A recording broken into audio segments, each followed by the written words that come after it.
Growing a business is kind of tricky right now. Supply chains are squeezed, tariffs and trade policies are dynamic, and cash flow, it's tighter than ever. You need clarity to come out on top. Without it, you risk falling behind. If only you could hop in the DeLorean and see the future, right? Thankfully, there's NetSuite by Oracle. NetSuite has real-time forecasting to help you move ahead with confidence. This is your AI-powered business management suite and the #1 cloud ERP. Trusted by over 42,000 businesses, NetSuite brings accounting, financial management, inventory, and HR all under one roof.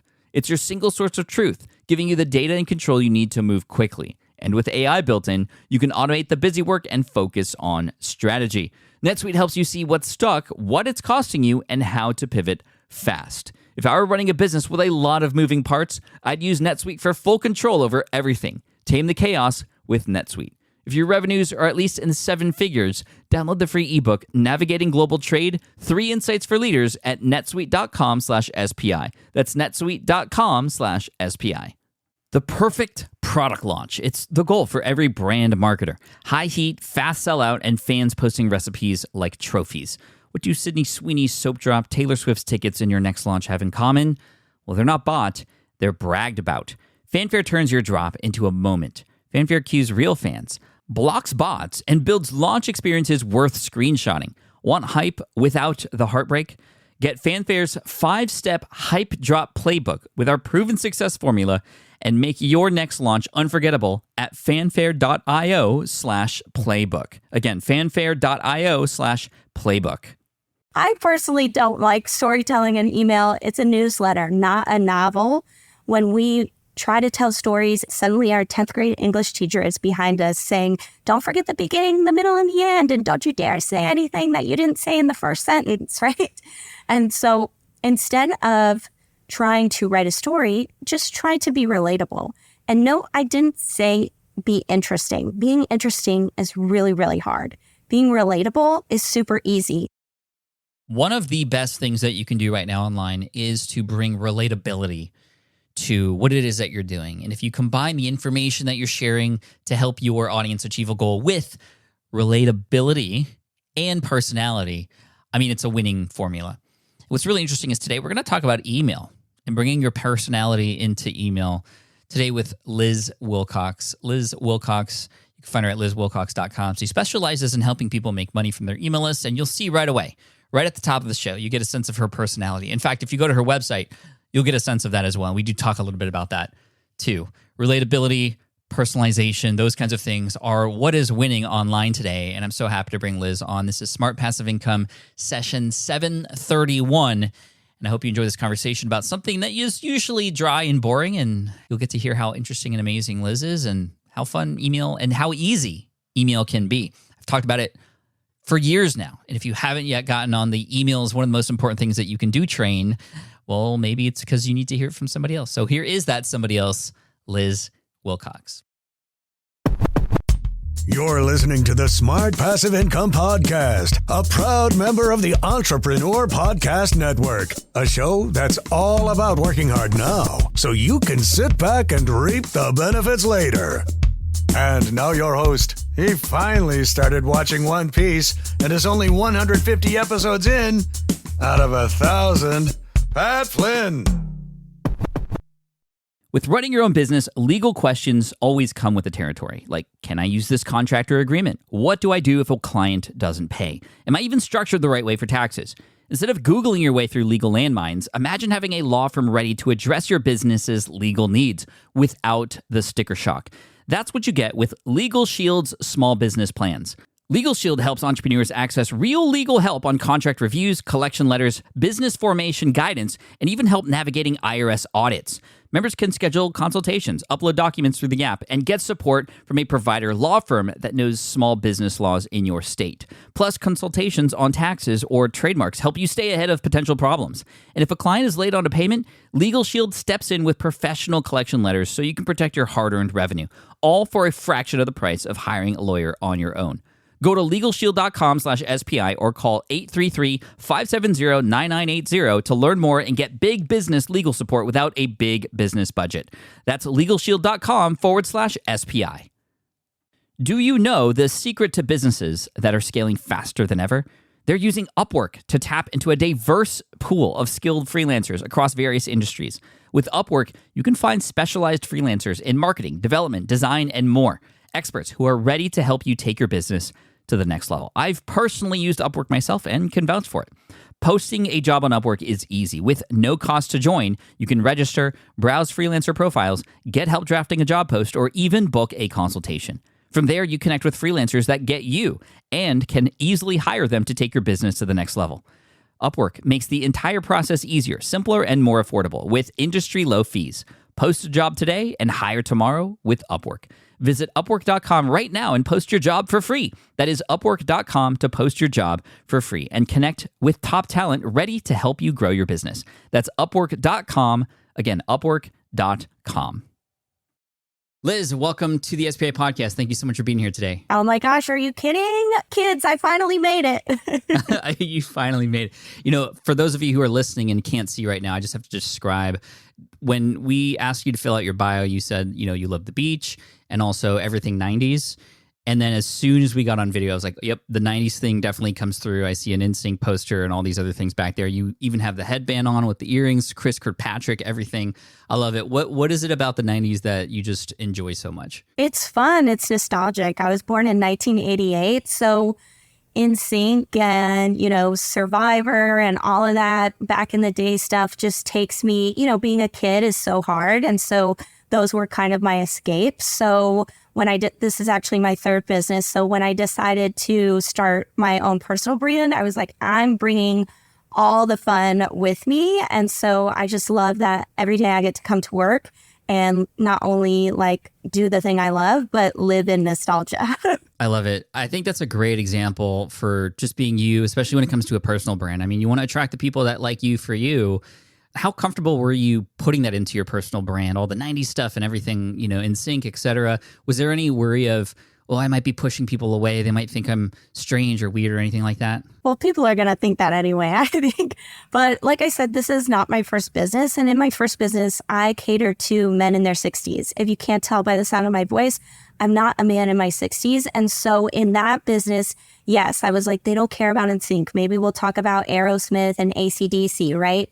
And so when I sold that business, and shout out to one of Pat's episodes, I can't remember the number, but it was talking about how jazzed are you for your customer wins. And I just realized in that business, I wasn't as jazzed about my customer wins because I wasn't even being myself. I was catering to the customer in spite of myself. So when I launched LizWilcox.com, I said, you know what? The right people are going to like me because I'm going to just be myself and attract the right people. And the wrong people will not even join the list. And that's great because I can be as comfortable as I want to be being myself. Absolutely. And especially for something like email, which is typically kind of dry, typically kind of boring and scary, you're making it fun and exciting. So we'll definitely get to the email stuff. And I know you have strategies. You've helped loads of people with their funnels and everything. But I'd love to go back a little bit further. You had mentioned a position where you were helping 60-year-old men. What were you doing there exactly? And sort of what did you learn in that era of your life? I was an RV travel blogger. I had bought an RV. I started Googling how to take care of it. And I thought, wow, people travel in these things. This has a wheel and a steering wheel. I should go places. And so with naivety, I started an RV travel blog before I even started traveling. I realized the majority of the audience, were older men, you know, half retired or the kids are going off to college. And then I, listened to amazing podcasts like this where they said, my number one mistake, I wish I would have taken my email list more seriously. So I got really, really good at emailing these people. But unlike what Pat said, I had no idea email was dry or boring. If you can't tell by now, I'm neither dry nor boring. So I was just myself. I was just, hey, I'm talking to my grandpa or, my friend's uncle or whatever. And that's just how I started with the email. And I took off my very first book or for my very first digital product was a book about poop. It was called Tales from the Black Tank. The black tank is where your sewage goes. And I was having such a crappy time in my RV trying to renovate it that I thought, man, it can't all be like Instagram, hashtags, rainbows and butterflies. There have to be other people that are struggling with this. So I I wrote a book about, funny RV stories, crappy RV tales, and it really took off in the space. That's so cool. Yeah, thank you. Before I knew it, I had this email list. I was the RV poop lady. And I thought, oh, wow, what am I doing that other people, how am I selling a book about poop? And I thought, oh, it's email marketing. I'm really good at that thing. That's so funny. So the RV poop lady, are you still known as that in that world, or have you been a little far removed from that? How long ago was that? That was about 3 years ago. I have since sold that business. Again, I realized I was no longer jazzed about it. So I sold that business. Oh, good for you. I had a second business with some partners that was also RV related. I got bought out of that company, and I just realized, y'all, I grew up really, really poor. And when I realized that, people weren't getting email the way that I was getting it, I said, okay, enough with the poop stories. I need to take this seriously. I need to teach people what I know about email because I'm actually really good at it. I mean, if you could sell people a book about poop, you could probably sell anything at this point. Correct. Well, let's asterisk that. Like, if you're listening to this and you're thinking, oh my gosh, my product, it's not good enough yet, or it doesn't give enough value, there's not a big enough transformation. I was just selling this crappy RV storybook, right? It had the word crappy in the title. I guarantee you your product is more useful than the one that I sold. Oh, well, to give you some credit, I'm sure it was entertaining. And, for the RV community, it's like one of those things that gets passed around and people enjoy. So you're giving people good times. You're giving people an escape, which, I want to make sure you get credit for that. But let's go to what you said as far as like what you get in email that others aren't getting. In a couple sentences or an answer, what's the way that we should be approaching email to be successful like you've been? Yeah, so I always tell people I'm a 2-step chick. If it takes 3 steps, I'm out. I have a lot of responsibility in my personal life. So in my business, especially when I was traveling full time with a toddler, I had to keep things really, really simple. So with email, the biggest mistake I see is, how can I tell stories? How can I, make this interesting for people? I wasn't trying to be interesting. I was just trying to connect with the people on my email list. So with email, I just follow something I call the email staircase. First, you have a follower, you get them on your list, you turn them into a friend, someone that can relate to you in regards to your niche. And once you have a list full of friends, you can turn them into a customer. So follower, friend, customer, easy peasy. I like that. So 2 steps, like you said, after they're on.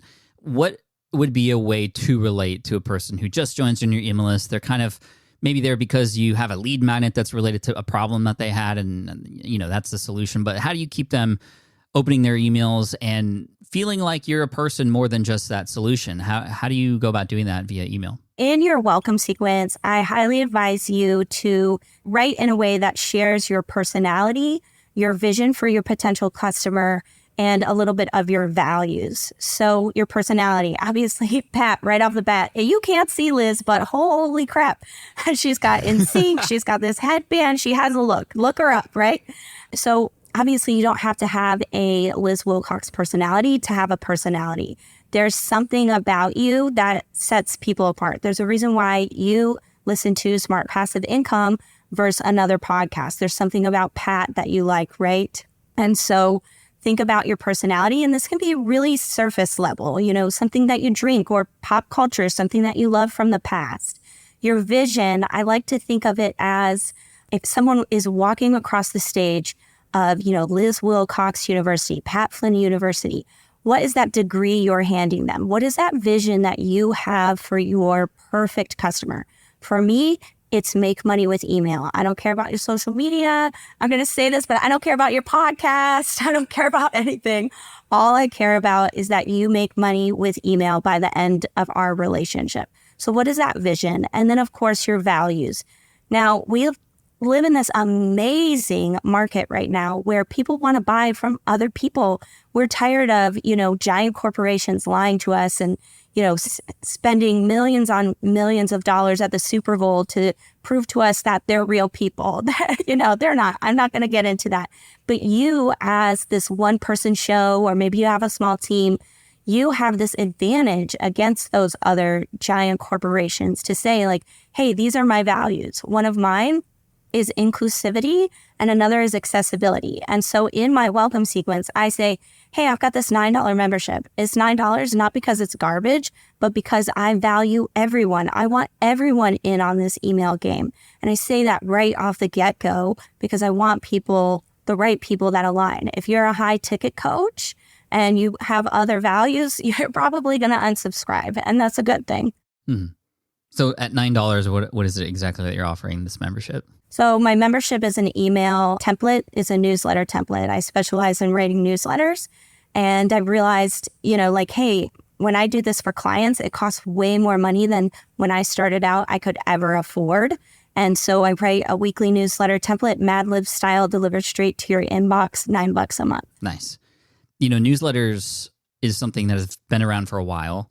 And I feel like they dropped off and people weren't really appreciating them. It's like, no, let's make sure we include a lead magnet. And lead magnets are still great. And I do want to talk to you about that. But I feel like newsletters are on the comeback. And I think there's a lot of companies that have helped make that so. Substack being one of them, ConvertKit coming on that board as well. And people really understanding that, like I get a morning brew message every morning. It's sort of like news, but business specific. And I find a ton of value in that. And I actually look forward to that email. I never thought I could look forward to an email until recently. And now this is how we're creating the Unstuck newsletter, to create emails that help people get unstuck, but hopefully something they can look forward to. How do you get your subscribers to look forward to the information you're going to send them, to the newsletter digests and the things that they're subscribed to, right? It's one thing to get them excited in the beginning, but how do you advise that we keep them excited for the future and to keep opening those emails down the road? Yeah. So remember in the email staircase, I say you take this follower, once they get on your email list, you turn them into a friend. So in order to keep them engaged, let's just make friends. Let's talk to someone who is also interested in the same thing that you're interested in. How do you make a friend? Just 3 things. Number 1, invest in them. Show that you are invested. No one is going to invest into you if they don't believe you're invested first. So sharing things like, I believe in this vision for you, right? Refer back to your vision often. I want you to make money with email. I just spent 2 hours on a webinar learning about what the heck is up with open rates lately. That's so you can have this knowledge too, right? I'm sharing that I'm invested in the vision for them. Also show that you're invested in your business. I don't care if you are B2B or like business to consumer, you're some sort of content creator. Maybe you have a Pokemon YouTube channel, right? That still works, sharing how invested you are in the business. So back when I had my RV travel blog, you would think, oh, these guys in their 60s, they don't care about Liz's traffic or how many email subscribers, but they really do. They wanted to see me grow as much as I wanted to see them get on the road full time. So I would say, hey, this month, I have a goal of writing 4 blog posts for you and making 1 YouTube video. That way they know, like, I'm invested. They didn't just join some random list. This is a person that is actively invested in growing the channel and making sure that they have everything they need. So that's the first thing. The second thing is just to share in a relatable way. I know a lot of email marketers might have come on this show today and said, tell stories. I personally don't like storytelling in email. It's a newsletter, not a novel. When we try to tell stories, we get in our head. Suddenly our 10th grade English teacher is behind us saying, don't forget the beginning, the middle, and the end. And don't you dare say anything that you didn't say in the first sentence, right? And so instead of trying to write a story, just try to be relatable. And no, I didn't say be interesting. Being interesting is really, really hard. Being relatable is super easy. Guys, before we hit record on this, I was trying to get my lighting right because they told me to be camera ready. And so I plugged in a lamp behind me and all my circuits blew in my house. I had no electricity and I'm scrambling. And, spoiler alert, I made it. But I mean, if I just tell you like, hey, I blew my electricity, that's, something I can share in 2 to 3 sentences. Even just now, I told that in a few, 30 seconds, right? It's not this big old story, but you got a lot out of it and it's totally relatable, right? And the third thing is just to stay top of mind. And this is where people start to cringe. Pat mentioned, I get this daily newsletter. I'm not telling you to email daily, but when you actually do the first 2 things, right? When you share in a relatable way, when you show you're invested, it's actually really easy to stay top of mind. I actually took the entire summer off. I took over 90 days off consecutively, and I barely lost any subscribers when I came back. Sure, I had newsletters going out that I had pre-written, but I was absent completely from social media. And that was, people were happy to see me back because I had done those first two things really, really correctly. So to sum that up, to, make sure you got all that, just show you're invested, share in a relatable way, and stay top of mind. And that's going to get your emails opened over and over again. I love that, Liz. That's a great framework for that. Real quick, where did you go or what did you do in those 90 days? I'm curious. I can't tell. Oh, no, I'm okay. joking. I just went completely off grid. I just needed a break. And also, one of my personal definitions of success is to show people what's possible. So I just wanted to try for myself to show people like, hey, you don't have to take a whole summer off, but surely, you can have the weekends. Yeah, that's great. And I love that when I hear other entrepreneurs spending time on themselves. Michael Hyatt, somebody who does that. He takes a month-long sabbatical every single year. And I have been doing a lot more to try to give myself some space and breathing room as well. And it does work wonders as far as your energy coming back into the thing, right? It's like you're back into it and you want it to, just bringing that energy is really great. I know a lot of people worry about email because it's writing, and writing could be tough. And how would you recommend a person approach the writing part of email? I know templates and the things that you have to offer can make that easy, especially like the Mad Lib style stuff. But as far as voicing and as far as writing style, what would be the best way to continue on that, build a friend sort of framework? Because I've seen a lot of people start email lists and newsletters, and then it's like you said, writing for their English class back in 10th grade, right? And I don't think it's supposed to be like that. How would you recommend, or what would be the framework for everybody listening from your perspective, Liz? Yeah, surprise, surprise, Liz Wilcox has another framework for you. I call it the 20-minute newsletter. So I always say, again, it's a newsletter, not a novel. If it takes you more than 20 minutes, you're probably doing it wrong. 20 minutes to create. Yeah, create your newsletter. You can write it in 20 minutes. It really is simple. Again, We're trying to, make friends in our inbox. Friends don't want a novel all the time. So I say, just a quick greeting and then that personal update. This is where we can show we're invested or, become relatable. And a personal update is just 2 to 3 sentences about something you did since the last time you emailed. Hey, I was on this amazing podcast, or, I just took my dog for a walk. My fridge isn't working. There's a hurricane coming. Those are all one sentence, but they make you relatable. They start the conversation. And then just segue into whatever content it is you have for them that day. And by segue, I mean, look at your keyboard, find that caps lock, and write anyway, ... What I really wanted to talk to you about today is my new podcast episode with Liz Wilcox. It's the best one I've ever had on email, right? Or, I just wrote this new blog post, or, I'm coming to Toronto next week. Will you be there? Whatever kind of content, the thing you really wish you could just get to already, just get to that. And then I advise you to say thanks, say, hey, I'm so grateful you're on this email list. Or, thanks for reading today. It means a lot to me. Show them how important the email is to you, show gratitude, and then get the heck out of there. Love it. How do we get a person to sign up to our email list in the first place? What are your favorite strategies for doing so? My favorite strategy, personally, is podcasts. I know I have a solid framework. I've had a speaking coach before. I have fun graphics if needed. And so that's my favorite thing. But as far as my favorite thing for you, I don't know. Think about your personality. If you are terrified of public speaking, I probably don't recommend starting with podcasting. Think about your strengths. If you're a writer, maybe guest blog posts or link swaps is a great one. So if you've got a small email list, find someone else who has a small email list. Say, hey, I'll give you my freebie if you give me yours. And let's, swap. Put that link in your email. I'll put your link in my email, and we'll share each other's audiences. That's probably the fastest way to just get going. And if you're brand new to email, just post on your social media. Hey, I just started this Pokemon channel. I'm really excited about it. Can you sign up for this list? Or do you know somebody who, needs to learn more about Pokemon? Check it out over here. But really, there are so many.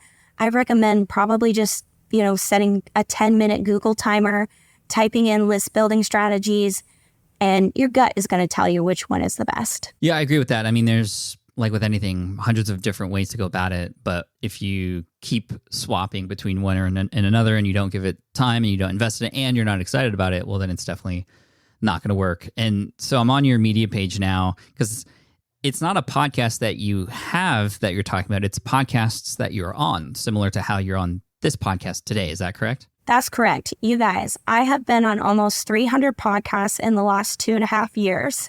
And to be honest, I didn't even tell Pat this. This is my dream podcast. When I said I made it, I finally made it. Thank you, Liz. That's amazing. You're welcome. You guys, it's just a testament to what Pat just said. Just pick one, keep going. There's a great story that Will Smith tells, actually. Again, Fresh Prince. I'm a big 90s pop culture fan. And he says, I didn't try to become the world's biggest movie star. All I did was just lay one brick at a time. My dad, he tore down a wall one day and he said, let's rebuild it. And he said, Dad, this is impossible. The wall is gone. And his dad picked up the brick and he said, son, you don't build a wall. You just lay one brick as perfectly as the brick can be laid, and soon you'll have a wall. I don't just try to get on Pat Flynn's Smart Passive Income. I just try to get on one show at a time, and one day, bada bing, bada boom, here I am, baby, right? So with your list building, with your entire business, don't try to build that wall. Don't try to get your first 1,000 subscribers. Just get one at a time. And one day, just like me, I now have over 10,000 subscribers from all of those bricks I've laid. Amazing.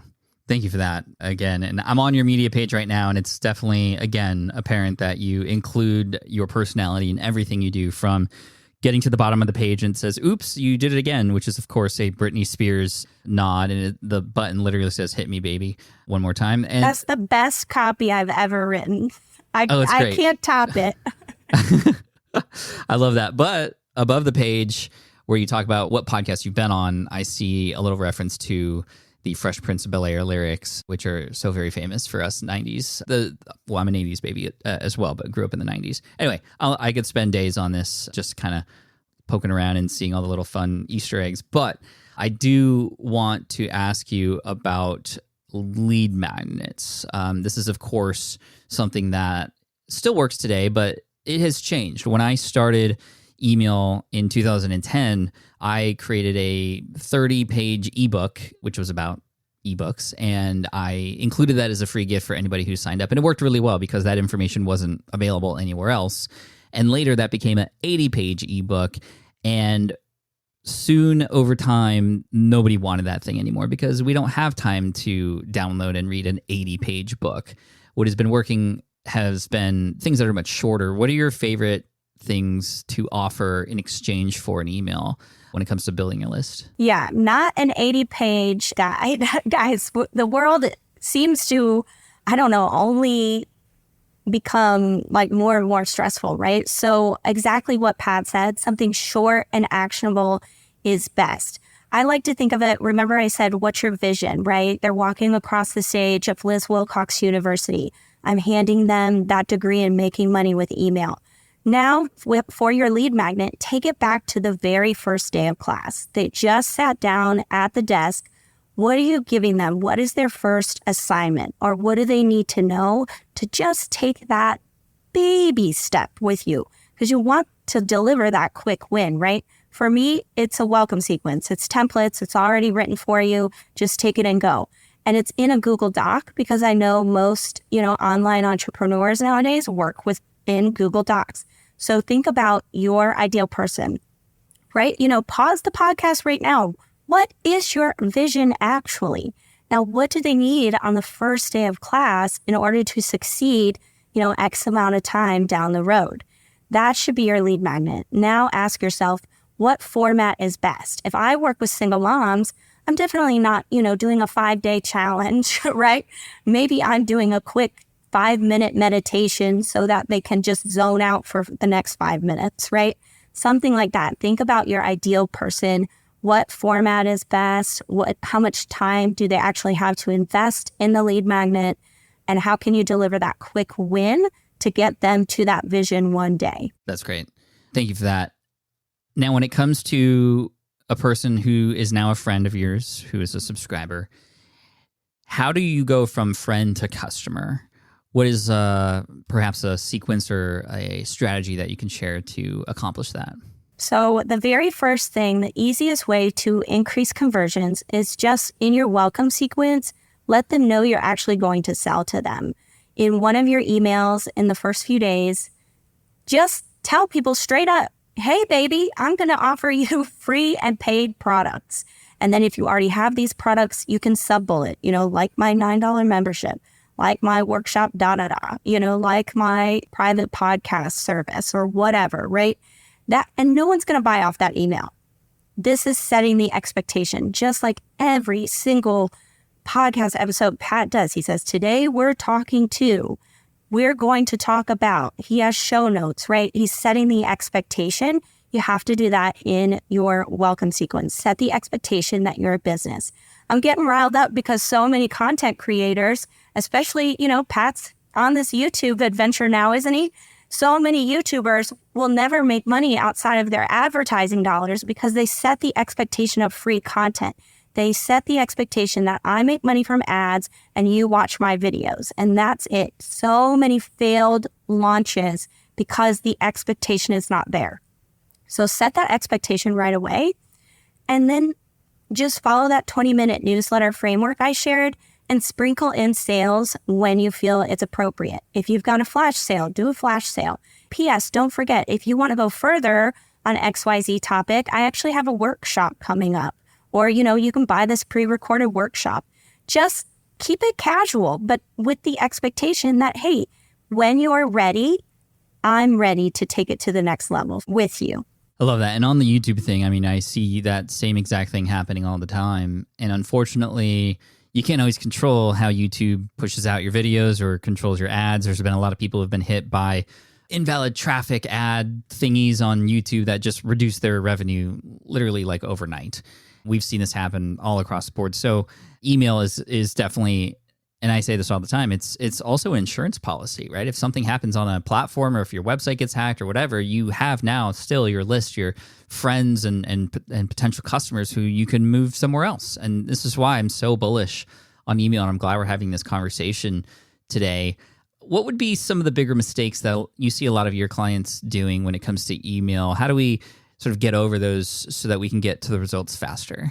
Yeah, I think the biggest mistake, just like anything else, is overthinking, right? Spending too much time consuming and not enough time producing. I have so many people that come to me, I've spent years, or I spent thousands of dollars on this course. I've been on Google for 35 hours now. And it's like, but have you written one email in the last 30 days, right? Or people trying to create a funnel before they've even sold their product. So why I advocate for, the email staircase and just sprinkling in those sales and just sending newsletters, right, is because email marketing feels really complicated. When you Google it, when you watch YouTube videos, it's spreadsheets and it's math and it's, buy this software. Oh, and then you need this other software to get connected and, this, that, and the other. It just seems really complicated. And so I think the biggest mistake is, again, too much time consuming and not enough time producing. Just hit send. And, spoiler alert, like there's probably not a lot of people on your email list. So, maybe one of them's your mom or like your uncle that you haven't seen in a while. They are not going to hate on your emails. Every single time you hit send, you're going to get better. You're going to lean more into that personality, those visions you have for your clients, those values, and you're going to fine tune so that later, yes, you can go to those 2.0 strategies like segmenting and, funnels and build outs and all of that, crazy tagging stuff. But really just getting started, tuning out all the voices, that's going to get you to the next level. I love it. Get started right, practice, get used to what that's like, and turn that into a habit, if you will. I've had to do that with the newsletter, and it's become great because it's just a natural part of my week now, and I look forward to it. And then I read the replies coming in from those emails, and that pushes me forward too. People enjoy the email, it seems. I'm curious about your thoughts on the unsubscribes that come when you hit send. This is something that holds a lot of people back, or they get started and then they start to see people unsubscribing and then they no longer feel like it's worth doing. How would you coach a person through getting through the unsubscribes? Because they're going to happen. They always will, right? Right. So the first thing I want to say to you is take a deep breath. It's totally okay that you feel like doo-doo when someone unsubscribes. You work really hard on your email list. You've spent, 30 minutes already learning more about email just today. And when someone unsubscribes, you feel that, oh my gosh, it took me so long to get to this point, and now my number is smaller than it was 10 seconds ago when I hit this email. So it's totally normal. Just lean in. But what I want to tell you about unsubscribes is that it's actually really healthy. It's great for your list. Remember, we're taking followers, we're turning them into friends, and we're turning them into customers. We don't want people on our email list that are never going to be our friend, that are never going to be our customer. And email works so well because it's consent-based. I opt in to hear more from Pat Flynn on how to get unstuck, right? You opt in to, insync.com because you're praying a reunion will happen, right? And that's consent-based, right? When someone unsubscribes, they're just taking that consent away. Just like when you say, you text someone, you say, hey, I don't want to go on that date anymore. I'm not interested anymore, right? We all believe in consent. And so when someone unsubscribes, that's why it feels painful. They're taking away their consent. It feels like a rejection. But actually, it's really, really good for your list because you're sending emails regularly. Pat and I talked about that, right? We talked about the more you hit send, the better you're going to get. The more you're going to say, like, yes, this is my personality, vision, and values. These are the things I believe. This is the way I want to talk to my people. Every single email is going to help you lean more into that. And so the people that are unsubscribing are just saying, actually, I'm not about that. I'm not as serious about the vision and the way that you're getting me there, right? And they're just opting out. They're just getting off the bus. I made a wrong turn. I'm not serious yet. I'm not going to buy because I'm not ready yet. And that's all they're saying. So when it comes to unsubscribes, eventually, I promise you, you will get over it and you will look at it like, oh yeah, this is the direction I'm taking my bus. And that person actually, was headed to Chinatown instead of downtown, right?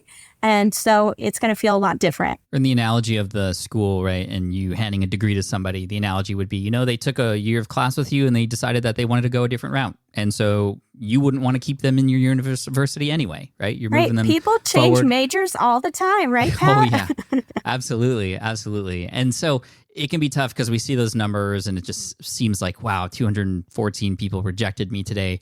But rather, it's making your list stronger and the people who still remain. I mean, there's so many more who are there who want to hear from you and who are looking forward to the next things that you have to offer.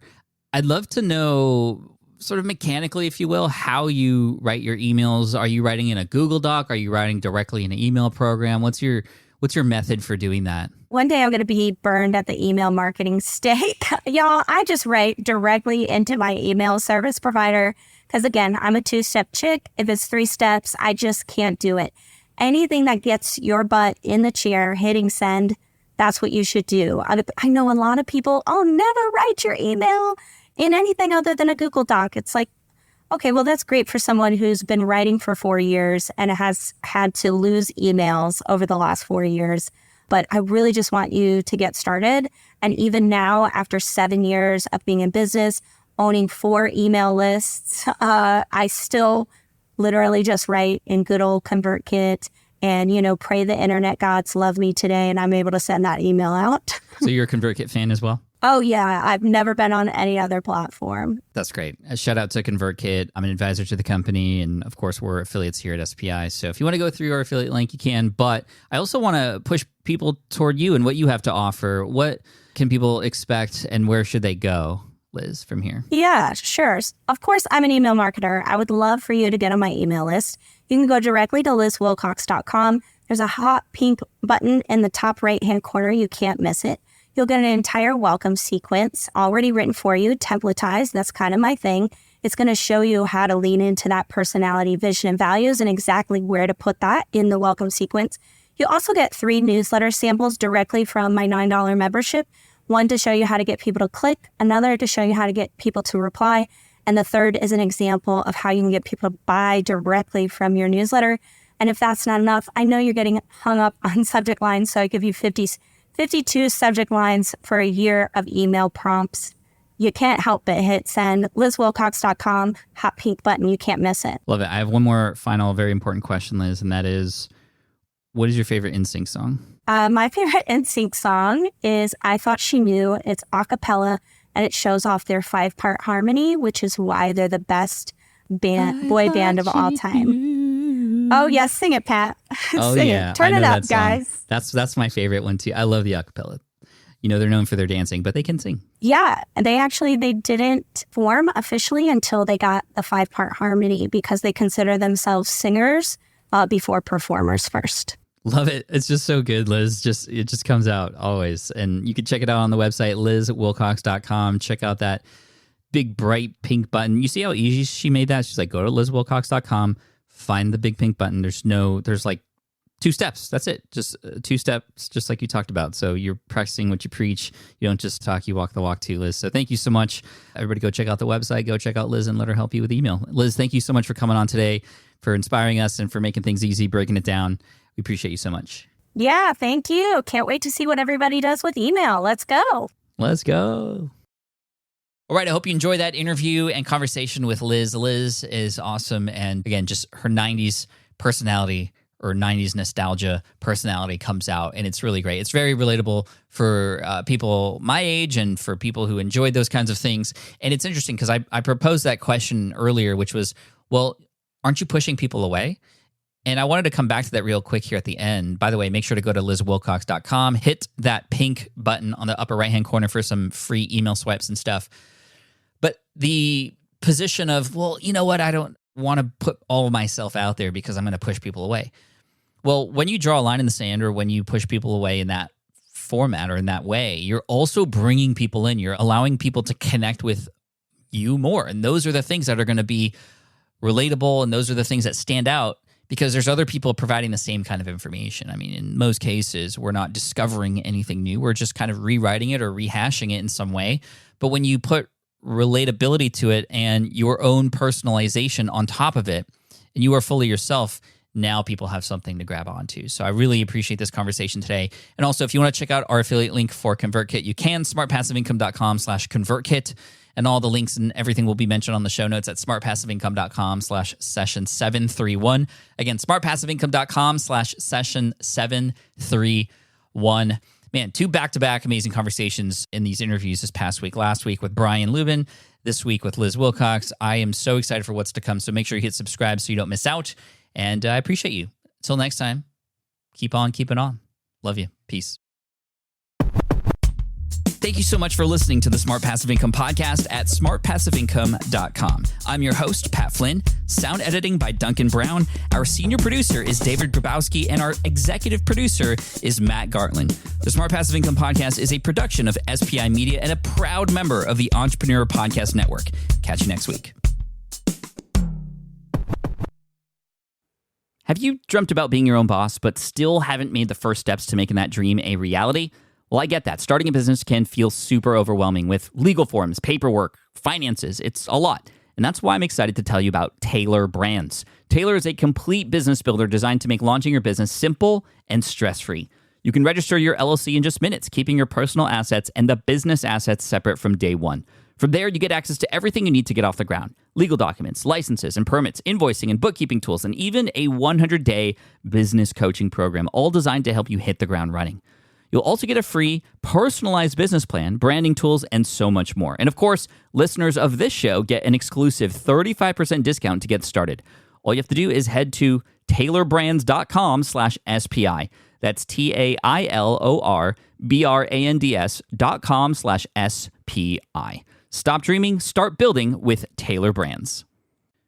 Look, I get it. You want to grow your business, but trying to sell to hundreds or even thousands of people gets very exhausting very fast. But what if you could sell at scale with a simple, powerful quiz? ScoreApp helps you sell to more people without adding more to your plate. You build a quiz or assessment that your audience actually wants to take. Then they answer a few quick questions and get a personalized result right away. It shows them where they're at and what they need to do next and how you can help. And you build huge amounts of trust before you make even a single offer. No hard sell, no chasing leads, just value at scale. Get 50% off the first 3 months using the discount code SPI. All you have to do is just head to scoreapp.com/SPI. Again, that's scoreapp.com/SPI.